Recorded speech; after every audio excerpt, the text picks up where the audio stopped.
Now to the local trial that has made national headlines. After 3 weeks of testimony, polo mogul John Goodman is behind bars tonight. Goodman taken into custody this afternoon. This is his jail booking photo, just released to the media within the past hour.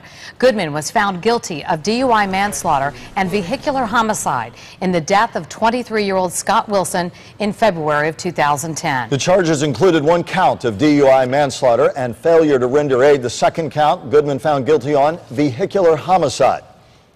News Channel 5's Jay Cashmere is leading our team coverage. He's live from outside the Palm Beach County Courthouse with more on today's verdict. Jay?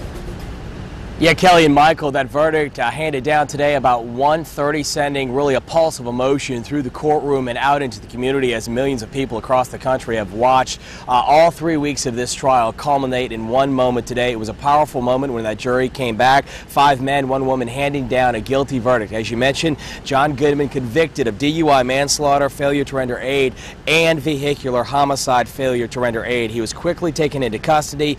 He was denied bail and has currently been processed at the Palm Beach County Jail. He will await a sentencing hearing on April 30th at 1:30 in the courtroom behind me. I want to welcome in my colleague Alex Sands. He has been following this trial alongside with us for the past 3 weeks. He has more on all of the aftermath of today's guilty verdict. Alex? This was, as you know, Jay, for Scott Wilson's family, a day more than 2 years in the making.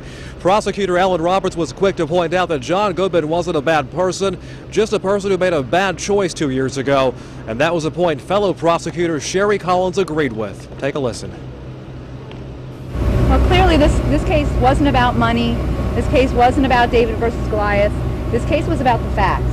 And the facts that occurred on that night that were seen by the investigators, the statements that he made that night, just pointed to only one verdict.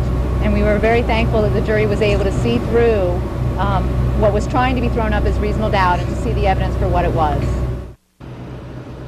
Just before we spoke with prosecutors, we caught up with Roy Black, who was the defense attorney in this case, known across South Florida for so many years for taking on so many high-profile cases, not one for ever shying away from the cameras. This time was different. Be very sure that I really don't have any comment, and other than that, I have nothing else to say. No feelings about the... What did you feel the jury missed? We have to move. We can't stay here. Roy, what did you say to your client? Roy, are you going to... And so it is on to the sentencing phase now, Jay. John Goodman facing 30 years in prison. That sentencing now scheduled for April 30th. Alex Sands continuing our live coverage from the Palm Beach County Courthouse. Alex, thank you very much. Well, you heard some